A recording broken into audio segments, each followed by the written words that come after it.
right. Welcome.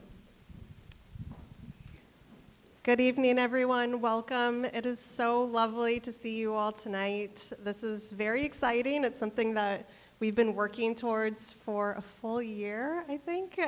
My name is Gina Occasion. I am faculty in the English department here and the Common Read coordinator.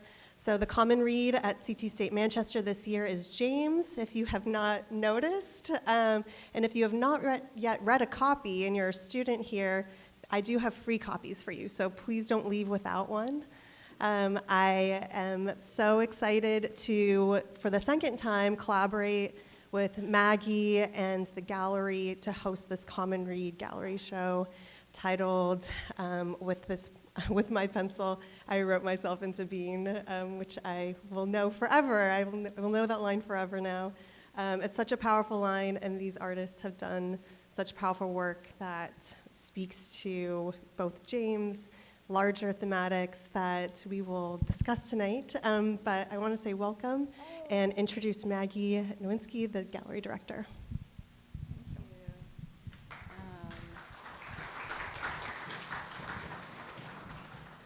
And Mia is also hosting tonight, baby Mia.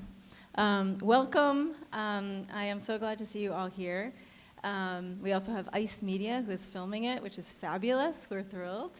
And I'd like to welcome all of the artists. And I'm just going to read a quick dedication to Hans Weiss, who is the founder of this gallery. This gallery wouldn't be here without his support. And he passed away earlier this year. So I'm just reading this year to kind of like in memory of him. Hans came to the United States after World War II and built a successful career as an engineer. And alongside his work in business, he was also an artist and a passionate supporter of the arts. For more than 30 years, Hans served on the MCC Foundation Board and established the Hans Weiss Fine Arts Scholarship, supporting students in the visual arts program and celebrating their achievements. The Hans Weiss New Space Gallery stands as a lasting testament to his belief in the power of art and education to inspire and connect people. And as we dedicate this year's exhibitions to his memory, we honor his legacy of creativity, generosity, and support for the arts. So thank you to Hans Weiss. And we we also want to thank, again, the MCC Foundation for supporting the gallery, all the gallery programming this year, as well as the Common Read. So here I'm going to introduce Donna Bell, who is right over there. There's Donna Bell. Donna Bell Cassis is a Filipina-American artist living and working in Western Massachusetts. She earned an MFA in painting from the University of Washington in Seattle, and her work has been exhibited nationally and internationally at venues including the Museum of History and Industry, Tacoma Art Museum, Newport Art Museum, Turn Park Art Space, and Pulp, and so many more. She is the recipient of numerous awards and grants, including the Nettie Artist Fellowship for Painting. See, this is why. This is why. Oh, so much better. Including the Nettie Artist Fellowship for Painting from the Benke Foundation, as well as support from the Northampton Arts Council and the Massachusetts Cultural Council. In addition to her studio practice, she is deeply engaged in the arts community through curatorial work, teaching, and media. She co-curated the Art Salon, a traveling series of artist talks for 10 years, serves on the advisory board for the APE Gallery, and she founded Florence Night Out, which is amazing, a community arts festival in Western Massachusetts. She also hosts a radio program, Art Beat Report, on WHMP, and the podcast To Hum is Human, which is fabulous, and you can find that anywhere there are podcasts available. Her work across these roles reflects a deep commitment to connection between art, community, ancestry, and the unseen forces that shape our lives. And Donna Bell is also a healer. So, welcome.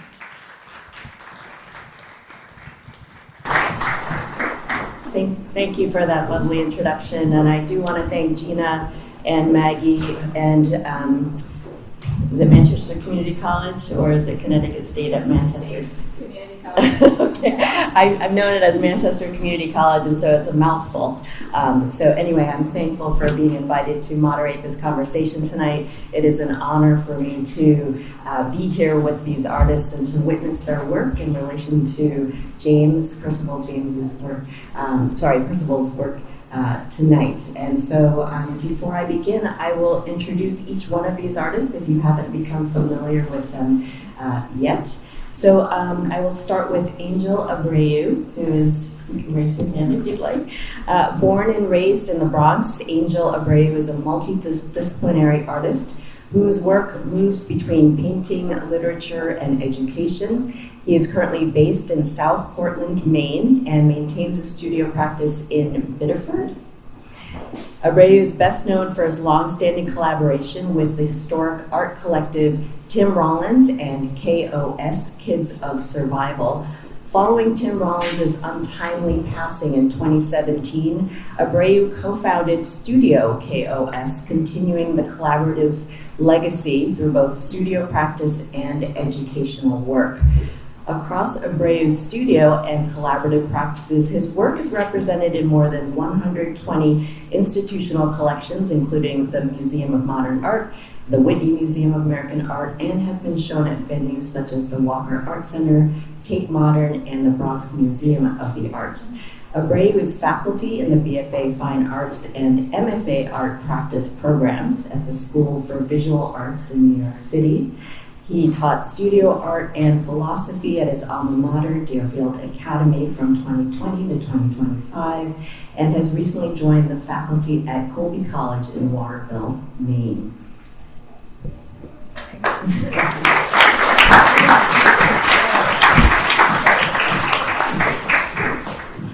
Deborah Dancy, who is here on my left, is a multimedia artist whose work includes paintings, drawings, photography, and small sculptures. She's been the recipient of numerous awards, including the John Simon Guggenheim Fellowship, Yaddo Fellow, the American Antiquarian Society, William Randolph Hearst Artist and Writers Creative Arts Fellowship, and the National Endowment of the Arts NEFA Award. Her work is included in various collections, including the Museum of Fine Arts, Houston, the Museum of Fine Arts, Boston, Vanderbilt University, Oberlin College Museum of Art, and the U.S. Embassy in Harare, Zimbabwe, among many others. And she's also my mentor.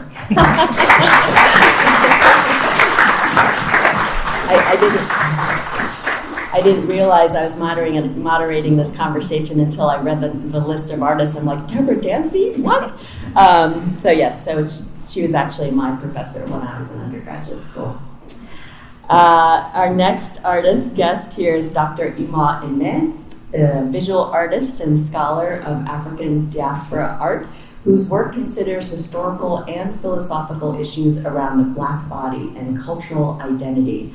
Dr. Ime earned a BA from Columbia University in 2002 and a PhD in the history of African art from Yale University in 2009. He is professor of art and art history at Westfield State University in Massachusetts. Dr. Ime's work has been exhibited in numerous public venues, including the Harvey B. Gantt Center for African American Arts and Culture, the University Museum of Contemporary Art at UMass Amherst, and the Urban Institute for Contemporary Art in Grand Rapids, Michigan, among many others.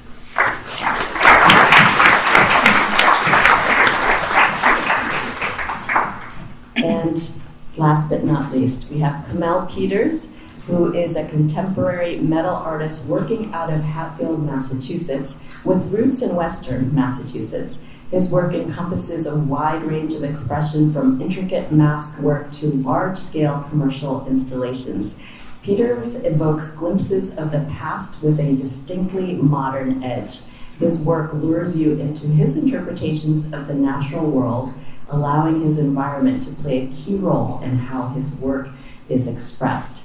Through his career as an artist, an enduring goal has been to share knowledge, fulfilling a sense of responsibility to pay homage to the tradition of passing down the secrets of metal craftsmanship and sculpture.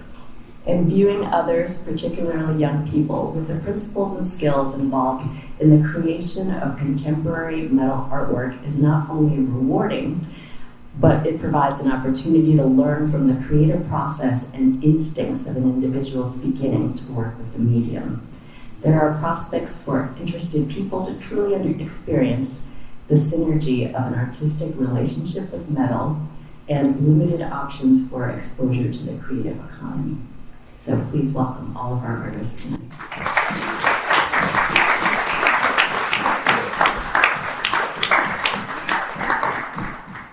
All right, so if there are a few seats up front, if people want to take some seats here, I know this seems like a standing room only, but much more comfortable if you want to come up there. 2 seats up front. Do we have one? And we have 1 seat over here, so there are 3 seats up here if you want to come up and join us. We don't bite. Okay. So now I'd love to get into the discussion here, because how many of you have read James? Few of you. And like Gina said earlier, if you are a student and you do not have a copy and you haven't read it before, there are free copies for you, so please make sure that you get it. It is a must read. So back there, out in the front, okay. All right, so now I'm going to face you actually, so I don't turn my head at you all the time. So in James's Percival Everett writes, "With my pencil, I wrote myself into being." James understands writing as a way to claim authorship over his identity in a system determined to define him otherwise. James understands literacy not just as a skill, but as survival, as authorship over self-definition in a system determined to define him otherwise. So, for each of you, what is your pencil? What are the tools, materials, or processes through which you claim narrative agency in your work? Wow. No question first. I'm waiting for Ben to answer first. Oh, under the bus, thank you. Well, maybe I'll just okay, come out. I'll give it a shot. Yeah, there's a microphone there, please. Thank you. For those of you who read it and have not, it's all the same. When I think about being a black man in America, the code switching has never changed. The idea of who we are has always existed. It just slightly transitions to because of time. And so for me, as an artist, as a black man, and having a connection to that which I was cut off from, my pencil becomes homage in the shop, becomes losing everything around me and only seeing what's in front of me, which is this piece of steel. Yeah, I think about how we are considered to be nothing and how there's no such thing as that. Even the smallest thing creates a big bang. So the big piece outside is Elizabeth Freeman. She was the catalyst to the Emancipation Proclamation as I see it, but considered as nothing, owned as a slave, almost forgotten about in many ways, and her name comes to light these days more than it ever really has in the past. But without this single person saying, what does that mean when somebody says all men are created equal, and can I get an abolitionist lawyer to help me drive that home? From there went the freedom trials, and during this trial process, we ended up with the Emancipation Proclamation. You could say that's in a nutshell, but not to steal too much time. So when you think about where we came from, it's the concept of the Sankofa, right? You don't know where you're going unless you know where you've come from. A lot of people ask me about that piece, James and Nigger Jim, and where that came from. Well, it's me. It's almost a self-portrait if you think about it, right? Who do we have to be, and who are we on the inside? So one side is him when he was in his minstrelsy phase or transition, right? And had to be this person, a black man in black face, so the red around the lips. But a lot of people ask me, what are those heart things on the side? Well, they look like a railing from the hood. And I said, well, as a matter of fact, they are. But if you think about it, a lot of the people who created those railings back in the day are carried over, are ancestors of these people who started to embed the ideology of the Sankofa in our everyday imagery. So if you walk by a brownstone with these hearts on it, it might have been made by a black person who was carrying over the Sankofa ideology into your everyday visuals, right? So my pencil becomes being able to embed that. The other side of it is the white paint represents invoking the spirit of the self. And what you do when you go into a trance and disappear, right? And find your inner self. That represents the God in you. I am James, right? And so to find my pencil, I had to go through a lot. But over time, the medium changed. And eventually I found metal when I got to Hampshire College and graduated as a Baldwin Scholar. It was then that I knew this is it. This is all I'm gonna do for the rest of my life. I worked with the Department of Youth Services, and I shared my pencil with hundreds of students post-incarceration, brought them into the shop, and taught them the small things, the small approaches to using the medium in order to walk out into the world with the strength of writing your name into existence. So I'll stop there, but yeah, that sort of puts it in there for me. Thank you.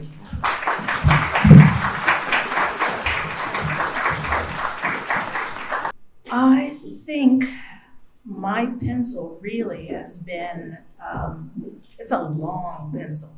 It's been passed down from a lot of people to me, ancestral people. Sitting before you is a person who has spent the last probably 35 years doing genealogical research. So I have been digging for my ancestors, not just my parents, grandparents, but my great-grandparents. So my great-grandparents, my paternal great-grandparents were enslaved. It wasn't that long ago. So the person sitting right here is looking at records of enslavement with names, with dollar amounts next to their names. So that trajectory from those years to when I was born has been my pencil. It was my gift. It was what little George provided to James, was that gift, that pencil. And I encourage you all to read the book. I had to read Huckleberry Finn. This is a new telling. It's a telling from a different perspective, and I think everyone should be required to read those books in the way that everyone should be required to look at primary source documents, the documents that are records, not just a story about it, but to read the handwritten probate daily records of people recording chattel, cows and pigs and window panes, and Jonas and Mary and her two children, Becky and Sam, being separated. My pencil comes from ancestry, and because of that, I feel privileged that my parents and my grandparents gave me the gift of taking it forward, being a creative person, encouraging that, showing who I was as an individual with a long legacy, and asking those people who provided me with this gift to explore not only my personal history, but to bring their histories forward. So my pencil is a long pencil, generationally. I use many different methods. I'm a painter. I paint large abstract paintings, a passion for that, but I also know that it's encoded with a lot of information. My blackness, my heritage, is in what I do. Whether it looks like me or not, it comes from within, from my history, from my family, from my culture, from all of the things that influenced me to make me who I am. So I make paintings, I make photographs that the world as I see it, which is unique to me, my vision. And I've made artist books because I wanted to take apart books which were forbidden, which was that powerful notation of identity. If you could read, if you could write, that was one way of knowing, and we don't value the other ways of knowing. Generally don't. So that knowledge of the written word, I wanted to capture and turn it upside down and make my narrative, the narrative of voices that got passed over, erased, not put forward, not acknowledged. When we talk about erasure, we talk about also value and looking at those probate records and deeds and estate records of people, humans being sold. Some of the few that just sent chills through my body were the ones in which a person, because they were the age of 50 or 60, there was no dollar amount. You know what the word was next to them? Worthless. Because there was no value in selling them. Human being who had feelings, who had love, who had tenderness, who offered so much ironwork, knowledge of how to plant, knowledge of how to craft, knowledge that was provided to this country. That's a long pencil.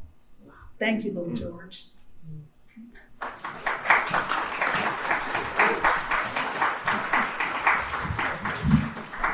Can I not answer your question, but speak to something she said? Thank you. Donna and I, we go back. Thank you, Donna. Donna Bell. The thing that, what you're saying, Deborah, and also what you said, Camille, the thing that sticks out to me is, for those of you who have read the book, you'll know what I'm talking about. If you haven't read the book, read it, or audible it, do something.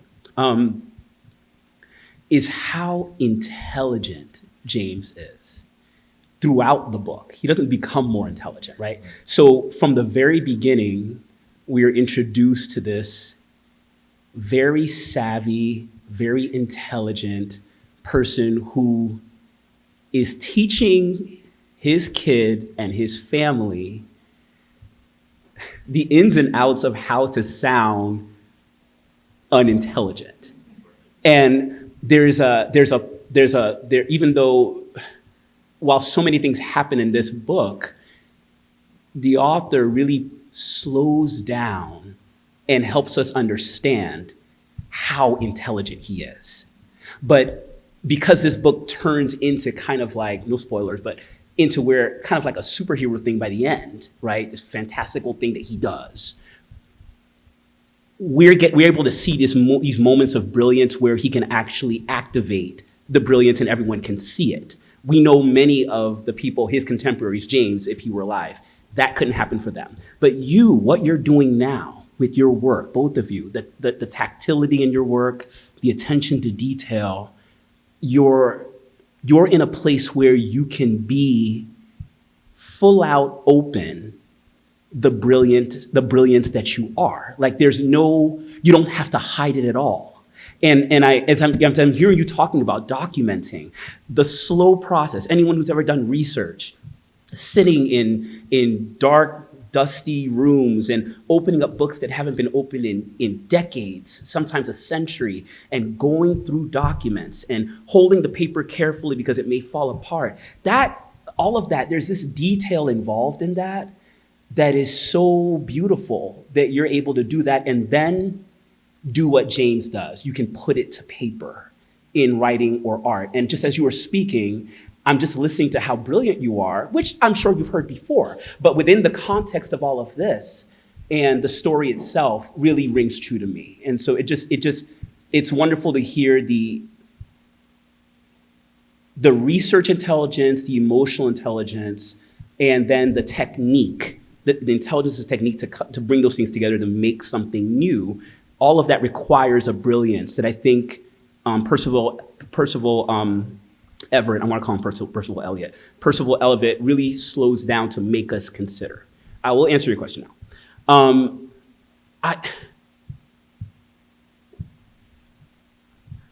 I don't know how I became a professor because collecting my thoughts.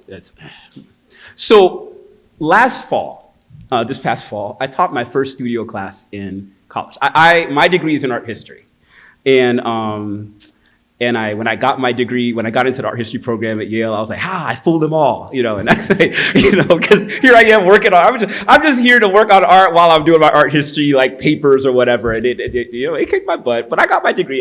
Now I'm an art historian, I'm a very bad art historian, but I am one. And so now, I'm teaching both studio and art history courses at Westfield, and I am answering your question, trust me. And so I teach my first drawing one class. And I'm learning on the fly, but also following a syllabus and a plan that I had. And day one, this is what happens day one. And this is how I'm going to answer your question. The first exercise, all first years, all right? So fresh out of high school, I'm the first thing they're encountering. I want you to keep this in mind when I tell you this story. So the first portion of the class is, we're drawing this block. And I want to assess where they are, where their skills are, volume, lines, and I'm like, don't freak out, just do your best. And we spend 2 hours really, really going through how to draw this block with light on it. And it's technique. And the second portion of the class, we take a break, it was a lot of work. The second portion of the class, I asked them to draw something important from their childhood. And we do. We spend a lot of time doing that. And then it comes time to talk about what they drew. And when we got to the childhood conversation, I don't know how many people I lost because we were all in tears. All of us. I did not expect that. I start talking about my drawing, I lost it. This is the first professor, I want you to keep that in mind. Day damn one. And the importance of this particular class session was to marry technique and the heart. I don't have an intellectual answer about what my pencil is.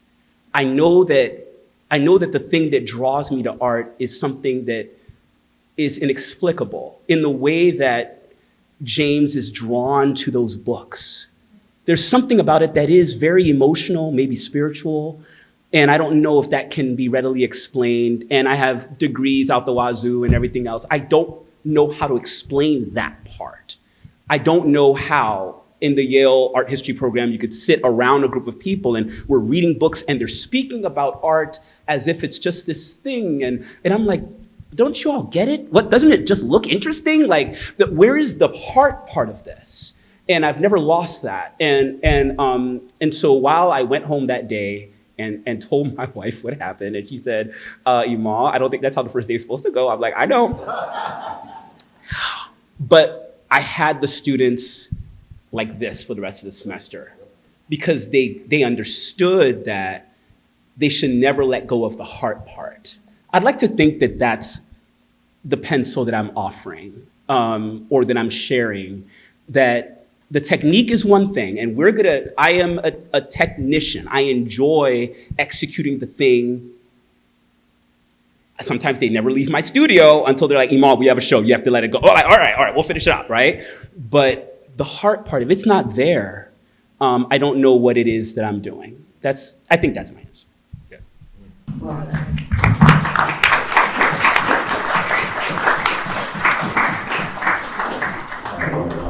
I want to be in this class. No, for real. And just to address that, it reminds me of like Paulo Freire, who where there is no hierarchy in class, right? And if you sit in front of a class and you're just like, well, this is what you need to do. And a lot of your teachers don't know what they're doing, right? We're learning together, right? To have that honesty is, oh, it's awesome. Pencil. Yeah, I remember reading that line, reading that page for the first time. And first off, I in reading the book the first time,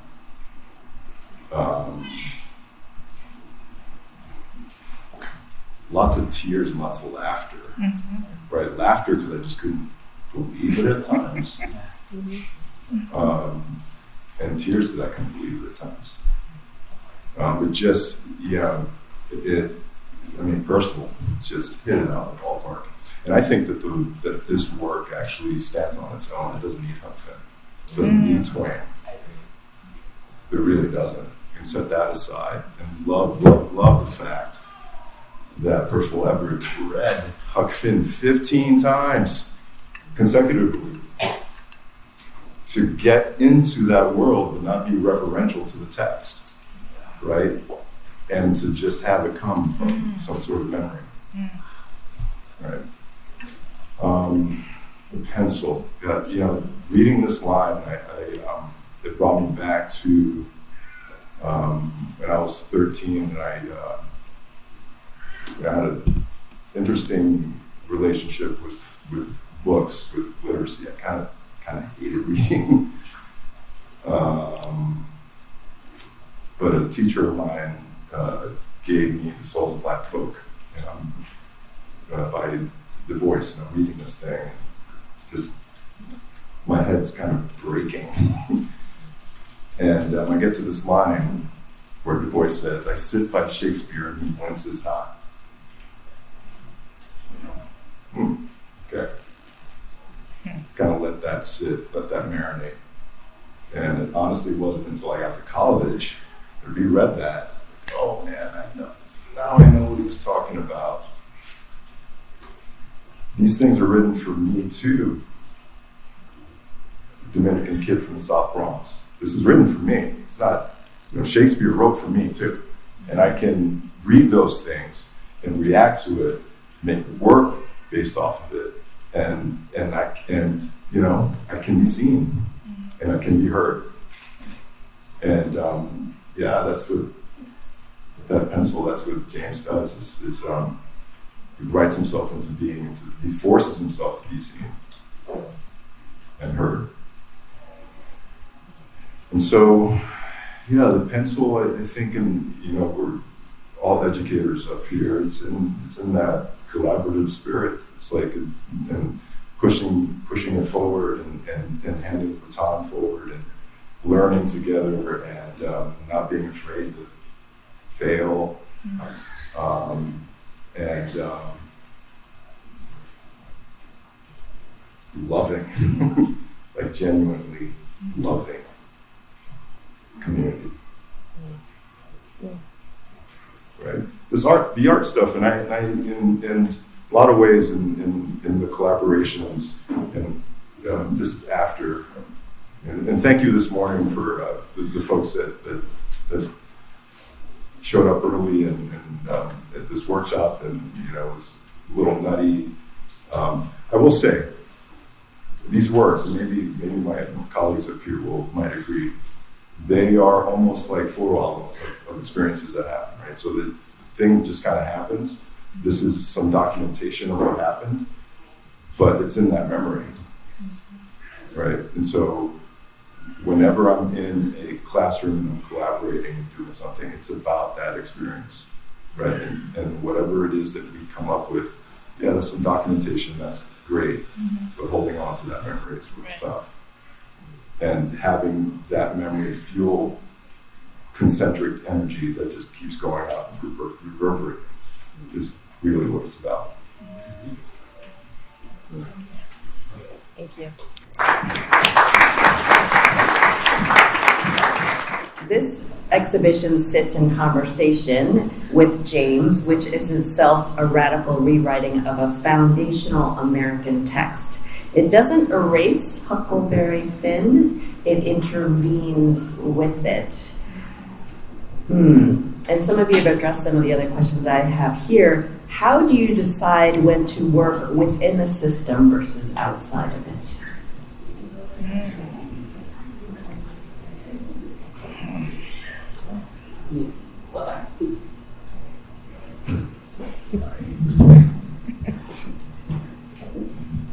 How do we decide? Or do we decide? Or How do you decide? Because some of the other questions prior to this, which I feel like you addressed to a certain degree, was how do you see your work intervening in dominant narratives about race, identity, and American history? So then how do you then decide whether to... I don't know if you can ever work outside the system. That's why I'm asking my question. Because even the idea of working outside of working outside the system is still, you're still referencing the system, right? If there's a canon of books or a canon of images, and you're like, well, I'm going to turn this over on its head. You're working within the system that exists, even if you're doing something that might, I don't know, questioning the system or speaking ill of it or critiquing it. I don't know if I'm creative enough. God, that's sad. I don't know if I'm creative enough to work outside the system because it's all I know, right? Like Augusta Savage once, when in an interview, I say this like I was there, but Augusta Savage in an interview when there was this whole debate about, whether during the new Negro movement, there's this debate about whether or not black artists should be using African objects as reference in the way that Picasso was. Like, who is Picasso? Why is Picasso going to Africa and using, if Picasso's doing it and Gauguin, then we can do it. We should be doing it. We're from Africa, right? And then Augusta Savage was of the side of the argument where she's like, you can't take away my blackness by telling me that because I'm learning, Greco-Roman style of sculpture, that I'm somehow wrong. It's all I've ever known. I went to school learning how to, sculpt this way, learning how to sculpt the mouth. My idea of beauty is framed around everything that all the white artists in my institutions have ever known. So how she couldn't break out of the system, right? And so I don't know if there's a way to. I will say this, Camille, talking to you now. Your work offers me imaginative hope, about what that could be, right?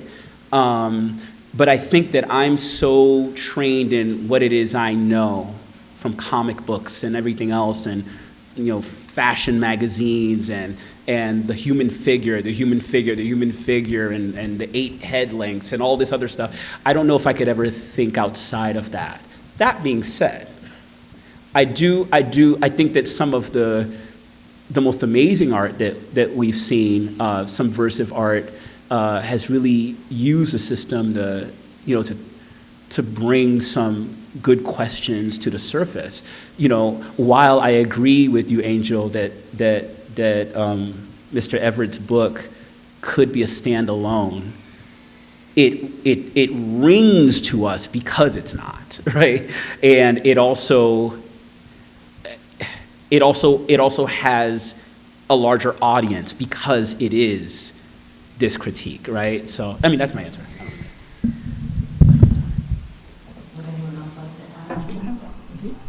I think absolutely.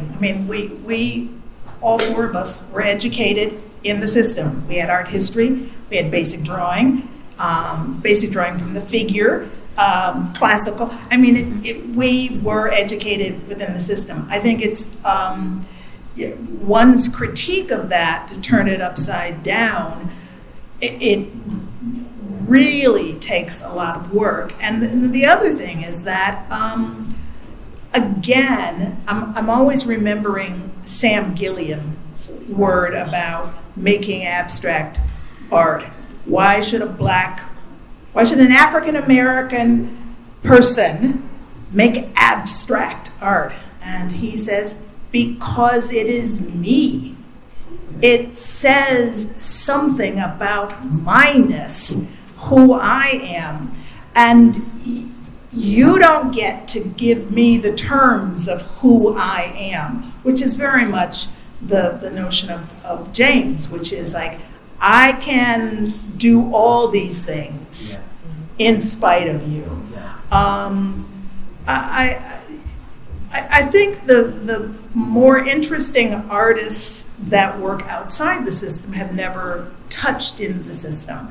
So outsider artists, quote unquote, for lack of a better term, Southern African American artists who were not exposed to the system, who've made powerful, powerful work that has been appropriated by people. Bees,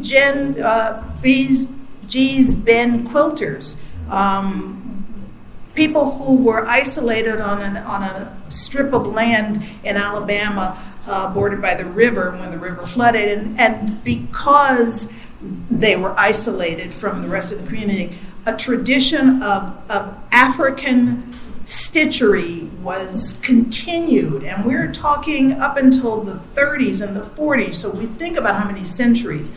Or along the South Carolina coast, the Gullah Geechee baskets coming from a tradition of African. That's keeping a tradition alive. It's not in that system. But I think when you've been in the system, you have to think, how do I turn it on its head? And I think that's what I love about what I wanted to do with the language on the silver plate and the other pieces, is to turn that narrative back, to turn that onto yourself and to see what it is that I've been witness to, and to ask you to think about that. So there are ways, I think, working in the system to turn it so that you are asking the viewer, step outside of your little notion and see it from another perspective.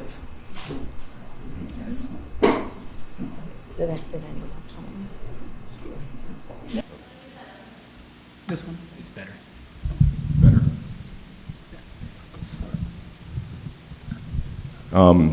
Oh, that is better. Holy cow. Ooh. Yeah, the system. I mean, we can't. I don't know, we can't get out of our own skin, right? And leave our own experiences behind.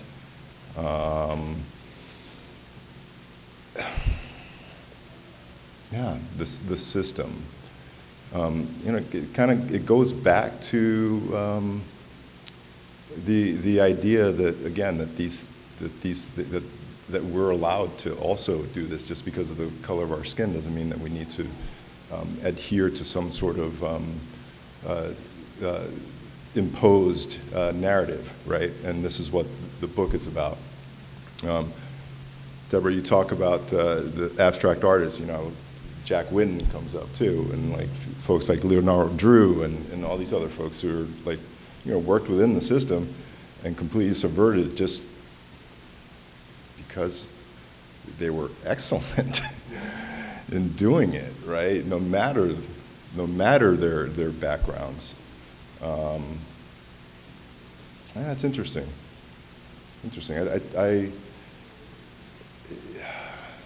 I vacillate because there's times when the political side of me comes out, and I feel like I really need to heed that calling, and then there's times when it's like holding that up just gets really tired, and don't want to do it, right? The system.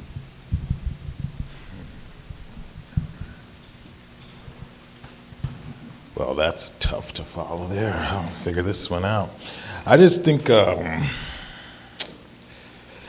without ruining the book for you, for those who've read it, it'll reference it a little bit, but at one point he says, I come to offer sweet justice. I am a sign. I am your future. I am James. And so at that point, we've come too far. As an artist, I've come too far. There's no looking back. There's no switching it.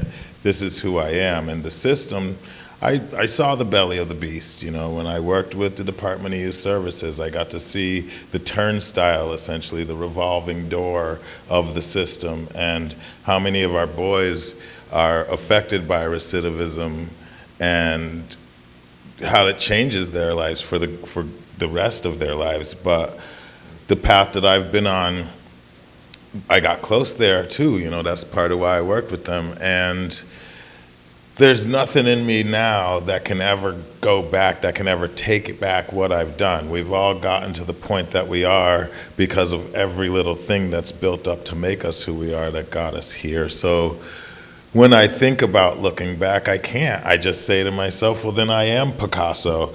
Good artists borrow, great artists steal. Give me that, give me that. I create my path forward, you know. So if there's any culture out there, then all of them are mine. So I'm gonna take a little piece from Venetian masks, and I'm gonna take a little piece from the Gullah Geechee or Gee's Bend or anybody else that I want, because my history was stolen and I have to rebuild it. I am the infrastructure. I am the towering, you know, trees that become this Tower of Babel, which is me, you know. But all I can really do is keep going. So I wrote it on my arms, right? It's an ancient text, but don't get a neck tattoo. Well, screw that. I'm not working within that system anymore. I'm working within the system I've created. But I often have to delve back in. So the commercial and the residential work that I do, the employee that I have to hire, the apprentice that I bring on, all of it is in a means to feed my children. But when I get an opportunity, especially like this, or in the downtime when I'm just creating for me alone, that's connecting with my ancestors. That's where I want to be.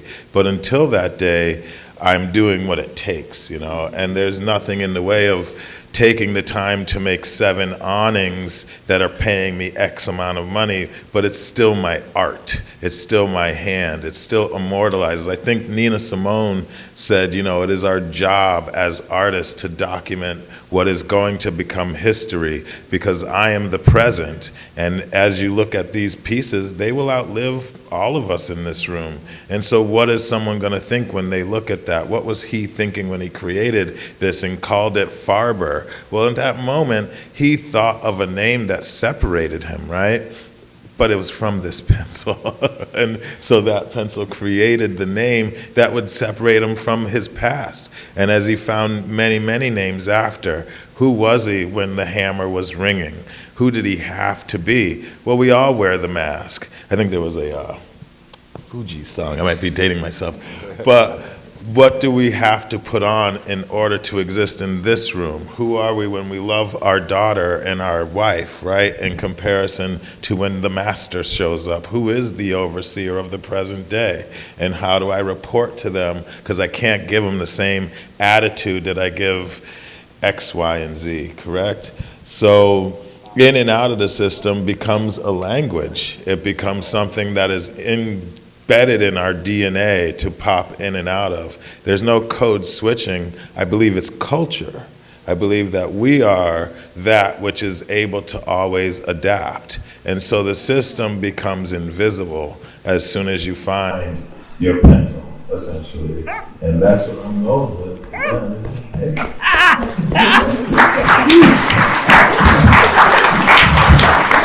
You see that way, I don't know what to say. Yeah.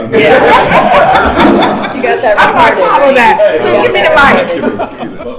Okay. All right, so I'm getting the time cue here. We can talk about this all night, honestly. So I'm just going to go individually here, just to address specific concepts for those who aren't familiar with the work. So first of all, Angel, your collaborative practice complicates the myth of the solitary genius. Yes. In a culture that privileges singular authorship, often coded white and male, what does collective meaning-making offer as a counter-narrative? I should have decided. I'm sorry. Collaboration.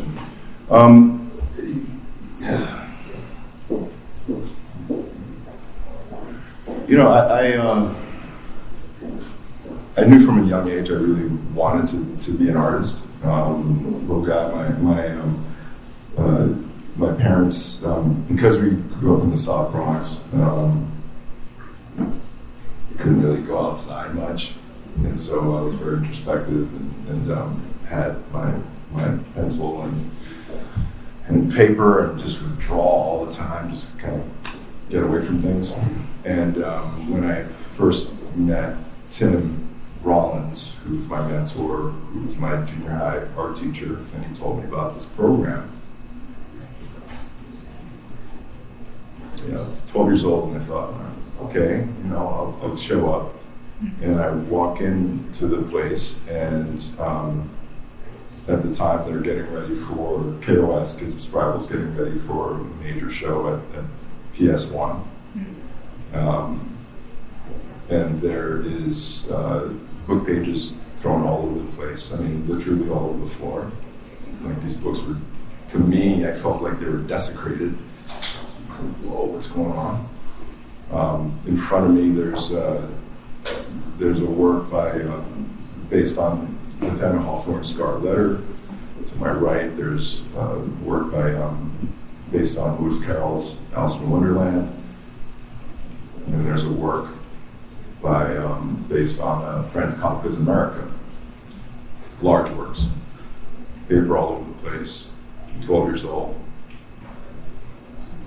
I look at everyone, and first off, I didn't want to be unprepared, so I show up to this place with who has a Crayola watercolor set? Like, dude, right, we all have that, right? So I show up with my watercolor set while they're working on these major things. The studio erupts in laughter, right? They're like, what are you going to do with that?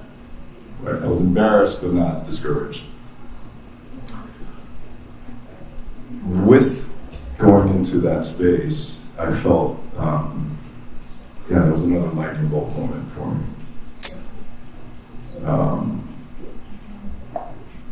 After that moment, you could not get me out of that space.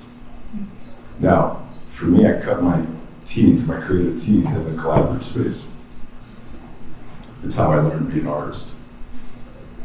Remember, fast forward, trying to get my own solo studio, trying to figure out, like, what do I do? And I remember sitting in a studio by myself, without the laughter, without the music blaring, without the camaraderie. And I was so bored. And so, I went to Tim and I said, this is not long before he passed away. I said, I don't know what my practice is, and just looked at me and said, Ange, continue teaching, continue collaborating. Like, la lucha continua. You don't have to reinvent the wheel. And so, to answer that question, it's just that I've never, this idea of authorship and like I've always kind of let that go, because again, it's about the experience. It's about that collective experience for me. It's not about let me put the signature on this and this is mine. It's never been about that. Thank you. Okay. Deborah. Right. I know we're rushing. I'm not rushing, but I just want to say it's such a refreshing thing.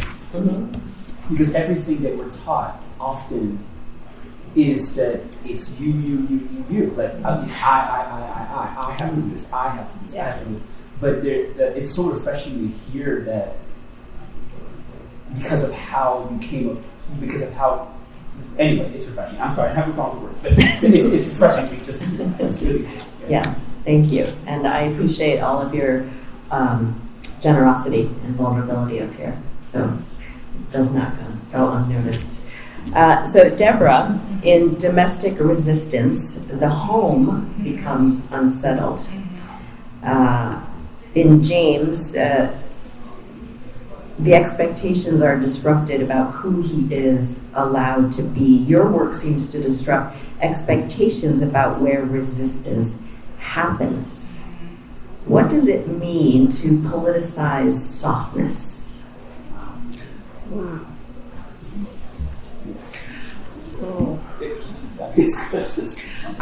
You know, it's interesting because we have these concepts about who we are, and my concept was like, oh, I'm just a kind of pushover. I'm just a marshmallow. I'm just all. And then I hear from former students, and then I'm like, really? Yeah. I mean, it's sort of like the mirror, sort of like, look in the mirror. Softness is, it's cloaked. It's, you don't realize how, I think about the women in my family, coiffed and perfumed and would take no crap off of anybody. They were resilient. I mean, I think when I do the domestic resistance, I think about the ways in which we're all asked to play a certain role, and there are ways in which you can resist that.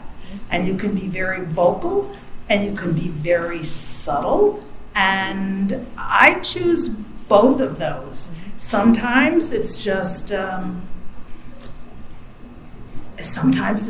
look, and yeah. We all know the look, right? There has been, notations about the look. But that comes from a long history of mothers giving you the look. It's a cultural thing, it's also a generational thing, but man, when you got the look, you knew you were in trouble. And you didn't have to say anything. I think with this work, it's on objects that had a certain kind of cachet. They were important, they were significant, and for the most part, they were made by men. They were polished by women. There were women in kitchens handling food. Do you want to eat everything that people prepare for you? I mean, there were ways of resisting. It wasn't always big, dramatic, with guns and machetes on the battlefield. There were women doing quiet things in the houses. That's softness cloaked in resistance, and it's powerful. So, I want the words to have meaning. I want to be able to, I want a beautiful object, but I want that object to give a message. And so to me, that's the kind of like the glimmer and the beauty and the delicacy of those handkerchiefs, and yet it's beating repetition into a sleeve.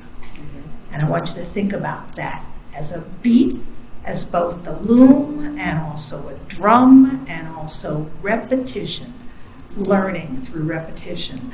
And so I love the idea that they seem beautiful and delicate, and yet they are forceful.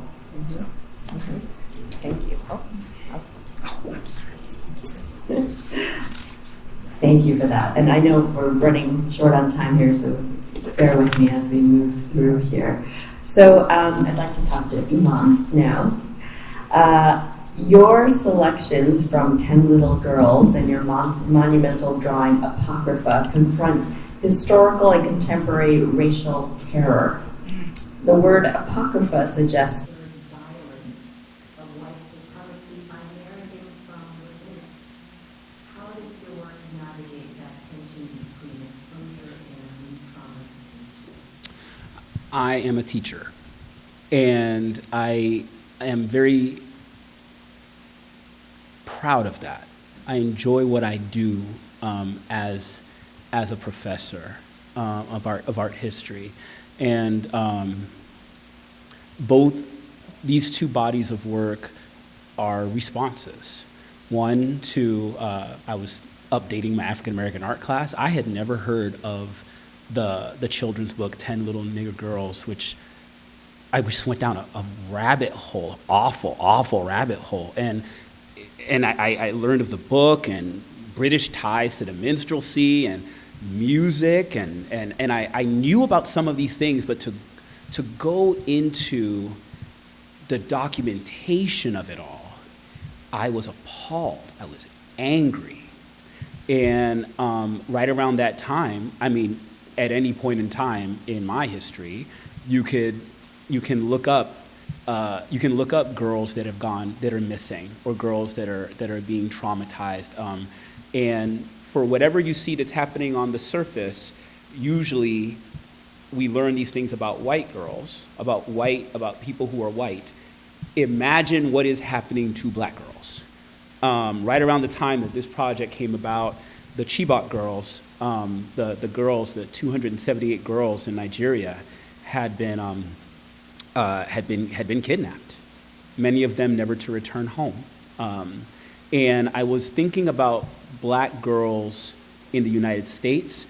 Around that time too, I believe there were girls going missing in Washington, D.C., and black circles, we were talking about it, but it wasn't hitting the national news media. And so this project came about from me wanting to respond to this children's book by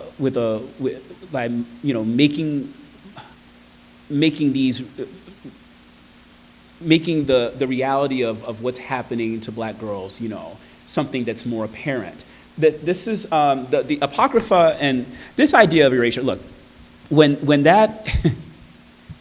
January 6th happened, when the insurrection on the Capitol happened, I describe how I felt in my studio as a kind of artistic, I'm so sorry, it's gonna sound awful, constipation. So I was working on another project, which was in itself problematic for me. It was a traumatizing project, but it was beautiful the way these things were coming out. When this happened on the Capitol, I'm looking at the color scheme. There was a color scheme. Go back and look at those pictures. It was branded.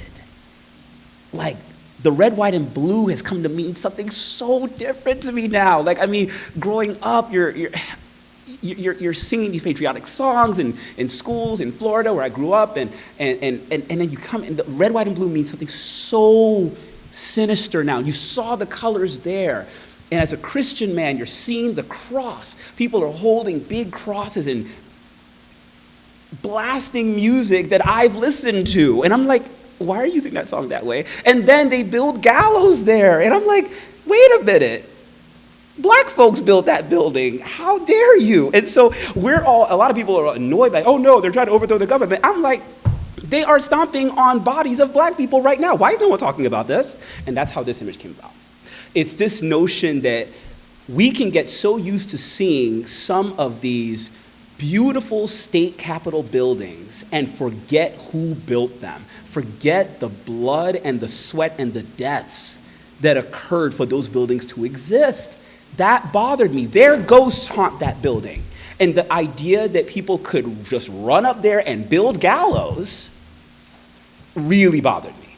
And so it's like, you know what? We're all going to be a little traumatized then. Let's talk about this. Let's be terrorized. And I think if you're seeing anything now, if you're not alarmed by everything you're seeing now, you should be. I'm just saying you know that. But the notion that history can just be taken and just revised in real time. Right? No, we saw the video. That's not what happened. And because I am president, I can tell you that's not what happened. And you know what? It's going to be written down that way. And we're going to take down those monuments. And no, none of these things you're saying happened. Read James if you haven't read it. Because the weight of that pencil is real. And so I'm in a place now as an artist where I can't sit still. And so I'm waiting for the next apocalyptic thing because I'm like, well, I'm kind of working on X, Y, and Z, but that thing gets interrupted by the thing that has to get responded to.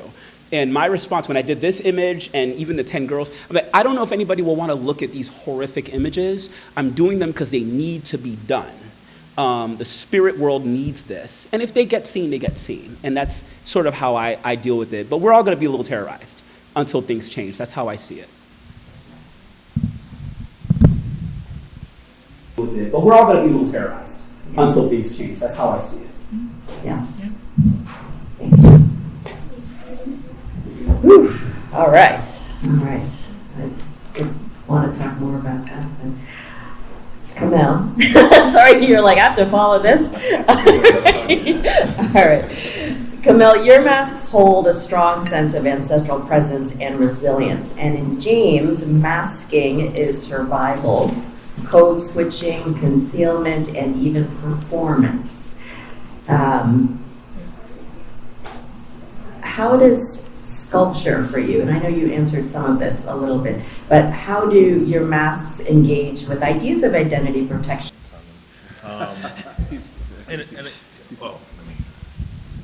So I'm going to answer that question with something that's not really about a mask, but it's as this.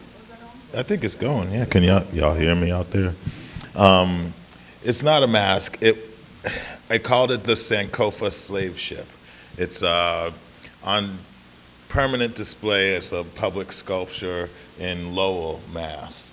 And I sat in my shop and built a metal slave ship about the size of this table for 4 months, putting every piece that looked like wood as metal strapping.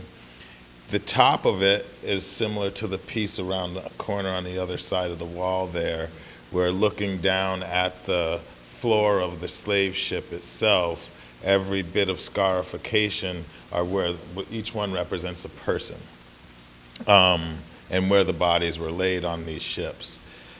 And so on this piece, it's the full boat, the hull of the boat, everything, and the top, you can't really see it, but it's there. And all the scarification opens up more, and I decided to make it a planter, so I filled the hull of the boat with dirt. And coming from that dirt, I made these steel flowers, very beautiful, like this one over here, humongous, right? And so each one of those metal flowers poking up and coming out represent the ancestors, the people who have passed, the people who have fought that hand us this long pencil, right, to give us what we have now. But it being full of dirt, it grows real flowers. And the real flowers represent us here in the present day, growing in the shade of these ancestors, to say we're not going to forget this, we know where we came from, but we are here, we are alive, and that cannot be stopped. And so the mask and cloaking, the idea of becoming something that you're not in order to survive. Like I sort of said before, this is all about the existence of humanity and how we all need each other. And without each other, there's nothing, right? But this culture comes from survival tactics.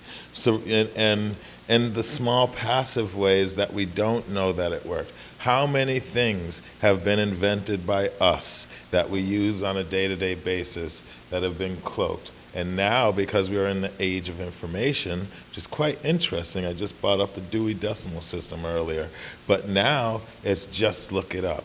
It's just find it whenever you want. And so using that, there's no more secrets to be held. There's no more clandestine, hidden story. All the conspirators are just like, oh, there's no more conspiracy to talk about because this shit's all true.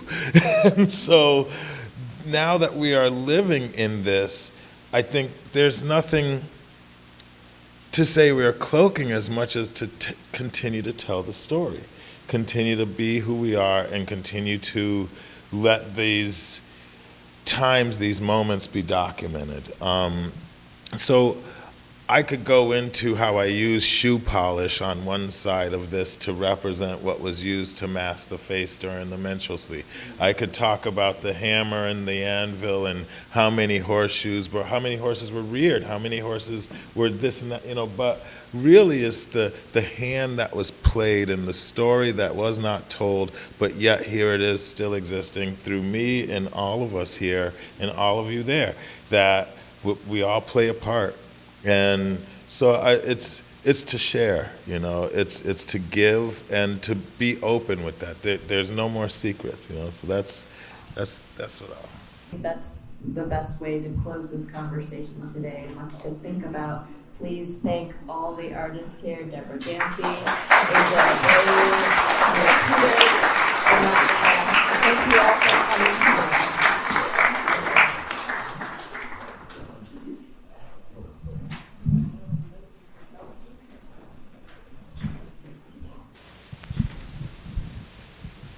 so much for being here. We have some food for you. I just also wanted to announce that we're having a show of works by Deb Simmons, Dr. Simmons, who runs our music program here. And she just had to run to do community band. But she has a series of altered photographs that began as a genealogy project that her niece took on and inspired her. So she has photographs that are digitally printed and manipulated and then altered by hand, and it's a beautiful show. You can read more about it as well. That's down the hall, which is the Den Gallery. And then we also have some works right around the corner from the workshop that Angel did this morning with students, these beautiful panels. And you can also read a little bit more about that. If you're interested too in knowing more about the artist's work and process and kind of what's happening behind the works that you're seeing here, the artist statements are in a binder right out front. And then just also a reminder, we have our catalog fresh off the press, and I want to thank, here it is, it's right out front, you can each have a copy, and again, there are some more copies of James. If you're a student here, please grab one.